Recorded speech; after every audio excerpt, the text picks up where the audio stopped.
নমস্কাৰ বন্ধু বান্ধৱীসকল আজি মই পুনৰ এটি নতুন ভিডিঅ' লৈ আপোনালোকক মোৰ চেনেলটোত স্বাগতম জনাইছোঁ। আশা কৰিছোঁ আপোনালোকে ভালে আছে, ময়ো ভালে আছোঁ। আজি বহুত দিন হ'ল আপোনালোকৰ ওচৰত মই ভিডিঅ' শ্বেয়াৰ কৰা হোৱা নাই। 10-15 দিন মানে হৈ গ'ল। মাজে মাজে দুই এটা শ্বৰ্ট ভিডিঅ' দি আছোঁ, কিন্তু লং ভিডিঅ' একেবাৰে দিয়া হোৱা নাই। ভিডিঅ' দিব নোৱাৰাৰ কাৰণটো হৈছে কি আমাৰ বাবু আৰু মাইনাৰ এক্সাম চলি আছিলে। এক্সাম চলি থকাৰ কাৰণে মই লং ভিডিঅ' দিয়া হোৱা নাছিলে। আৰু কি বুলি কয় তাৰ মাজতে মাইনাৰ মাজতে অসুখ হৈ গ'ল। অসুখ হোৱাৰ কাৰণে মনটোও ভাল লগা নাছিল, সেইকাৰণে আপোনালোকৰ ওচৰত মই ভিডিঅ' দিয়া হোৱা নাছিলে। এতিয়া বহুত দিন হৈ যোৱাৰ কাৰণে আজি ভাবিলোঁ কি দুপৰীয়াৰ সাজত যি বনাওঁ তাকে মই আপোনালোকৰ ওচৰত অলপমান ভিডিঅ'টো বনাই শ্বেয়াৰ কৰিম বুলি ভাবি কিনে আজি ভিডিঅ'টো বনাব লৈছোঁ। আৰু এনেদৰে ভিডিঅ' নিদিয়াকৈ থাকিলে মোৰ চেনেলটোনো কেনেকৈ গ্ৰ' হ'ব সেই বুলি ভাবিয়েই আপোনালোকৰ ওচৰত যেনেকৈ কি নহওক মই দুপৰীয়াৰ সাজত যি বনাওঁ তাকে আপোনালোকৰ ওচৰত মই দেখুৱাব চেষ্টা কৰিছোঁ। আজি দুপৰীয়াৰ সাজত মই বনাব লৈছোঁ এয়া কচু পেটা, আকৌ এয়া মাছ, আকৌ এয়া ৰঙালাওৰ চব্জি। ৰঙালাওৰ চব্জিৰ কাৰণে মই ইয়াত ধুনীয়াকৈ কাটি মেলি সকলোখিনি ধুই চুই ৰেডি কৰি লৈছোঁ। এয়া এইফালে আকৌ আদা নহৰু পিঁয়াজখিনি, আকৌ এয়া কচু গুটিকেইটা মই এনেকৈ কেঁচাই কেঁচাই বাকলি এৰুৱা হোৱা নাই। এইখিনি মই অলপমান বইল কৰি ল'ম, বইল কৰি কিনে বাকলিকেইটা এৰুৱাই ল'ম। বইল নকৰাকৈ বাকলিখিনি চেলাই ল'ব পাৰে, কিন্তু মই বইল কৰি কিনে বাকলিখিনি এৰুৱাই ল'ম। বইল কৰিলে মানে বাকলিটো এৰুৱাত সহজ হয়, সেইকাৰণে বইল কৰি ল'ম। এতিয়া এটা মই চচপেনত পানী দি লৈ কিনে গেছত বহাই দি ল'ম। এইখিনি মই ইয়াতে এনেকৈ ঢালি লৈ এনেকৈ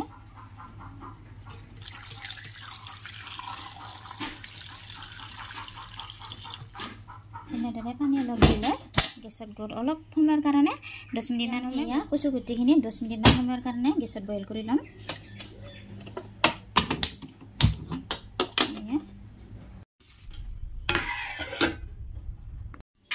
এইফালে আকৌ মাছখিনি ধুনীয়াকৈ হালধি সানি ল'ম। অলপমান হালধিখিনি সানি ল'লে মাছখিনি ফ্ৰাই কৰোঁতে সুবিধা হয়, মানে কেৰাহীত লাগি নধৰে, সেইকাৰণে হালধি অলপ সানি লৈছোঁ মাছখিনিত। কচু গুটিখিনি সিজালৈকে মই এটা চাইডে মাছখিনি ফ্ৰাই কৰি ল'ম।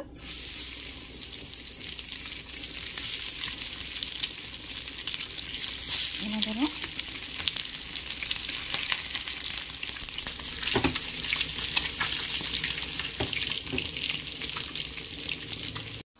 এয়া মোৰ মাছখিনিও ফ্ৰাই কৰা হৈ গ'ল। মাছখিনি এতিয়া বন্ধ কৰি দিম। এয়া কচুখিনিও ধুনীয়াকৈ সিজি গ'ল। এতিয়া মই এই কচুখিনি উলিয়াই লৈ কিনে ধুনীয়াকৈ বাকলিখিনি এৰুৱাই ল'ম। বাকলি এৰুৱাই ৰেডি কৰি ল'লোঁ। এতিয়া মই কেৰাহীখনত তেল অলপ দি তেল গৰম হ'ব দিছোঁ। তেলখিনি কচু গুটিখিনি বাকলি এৰুৱাই ল'লোঁ। এতিয়া কেৰাহীখনত তেলখিনি গৰম হ'ব দি কিনে এতিয়া শুকান জলকীয়া এটা দিছোঁ, আকৌ কাটি লোৱা পিঁয়াজখিনি দিলোঁ।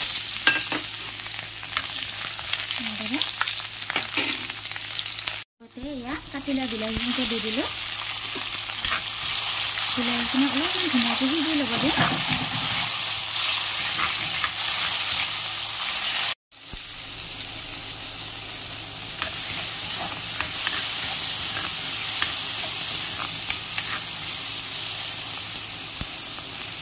এয়া ধুনীয়াকৈ বিলাহীখিনি সিজিব ধৰিছে। ইয়াতে মই পিচি লোৱা আদা নহৰুখিনিও দি দিলোঁ।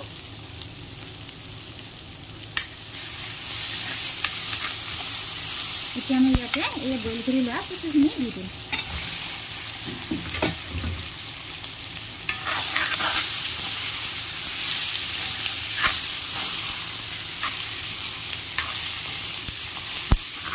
এনেদৰে অলপ সময়ৰ কাৰণে ভাজি ল'ম। এনেদৰে অলপ সময়ৰ কাৰণে ভাজি ল'ম।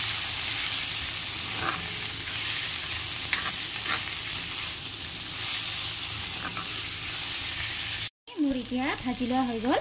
ইয়াতে এতিয়া মই পানী ঢালি দিম।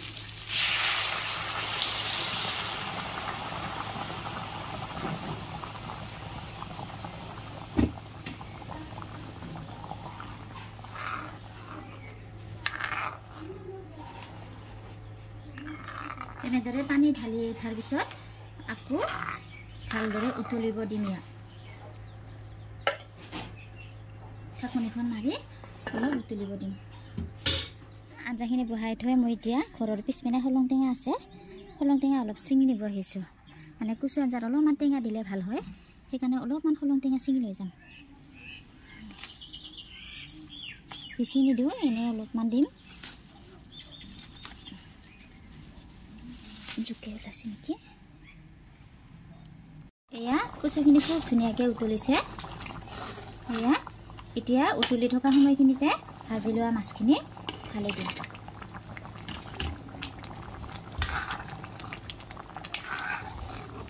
এনেদৰে মাছখিনি ঢালি দিয়াৰ পিছত আকৌ অলপ সময়ৰ কাৰণে উতলিব দিম ঢাকনিখন এতিয়া মাৰি থৈ দিম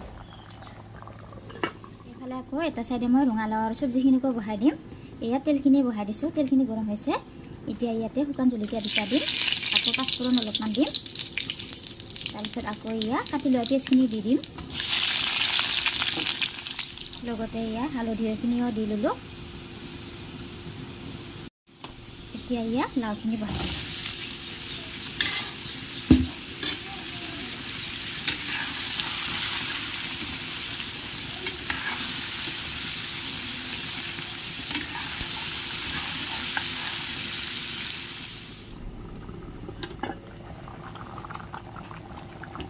এয়া মোৰ কচু আঞ্জাখিনি একেবাৰে হৌ হৌ সময় হৈছে এতিয়া মই এই চিঙি আনি লোৱা কলং টেঙাখিনি ইয়াতে দি দিম বেছি নিদিওঁ এনে কম পৰিমাণে অলপমান দি দিম অলপ সময় উতলিব দিম আৰু 5-10 মিনিটমান সময় তাৰপিছত ইয়াক বন্ধ কৰি থৈ দিম এইফালে আকৌ ইয়া ৰঙালাওৰ চব্জিখিনি নিমখ দি ল'লোঁ আকৌ ইয়া পিচি লোৱা আদা নহৰুখিনি ইয়াতে দি দিলোঁ এনেদৰে অলপ সময় লাৰি লাৰি ঢাকি থৈ দিম এয়া এটা চাইডে মাছ আৰু কচু উতলি আছে এয়া মাছ আৰু কচুখিনি প্ৰায় হ'লে বুলি ক'ব পাৰি আৰু এইটো চাইডে আকৌ মই ৰঙালাও আৰু জিকাৰ চব্জি বহাই থৈ দিছোঁ এয়া হৈছে ৰঙালাও আৰু জিকাৰ চব্জি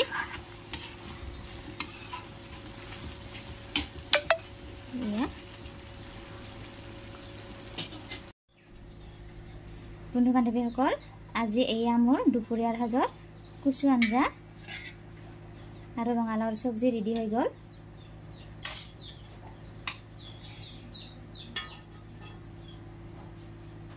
এয়া হৈছে কচু আঞ্জা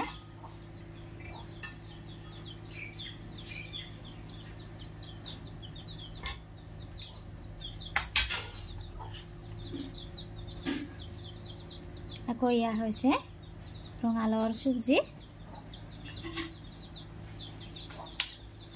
এয়া আজি এনেদৰে মোৰ দুপৰীয়াৰ সাজৰ ভাত ৰেডি হৈ গ'ল আশা কৰিছোঁ আপোনালোকে আজি মোৰ এই ভিডিঅ'টি চাই ভাল পাব যদিহে মোৰ আজি এই বনোৱা ৰেচিপিটো চাই আপোনালোকে ভাল পায় তেতিয়াহ'লে লাইক কমেণ্ট আৰু ছাবস্ক্ৰাইব কৰি দিব নাপাহৰিব তেতিয়াহ'লে আজিলৈ এৰিছোঁ দেই বাই বাই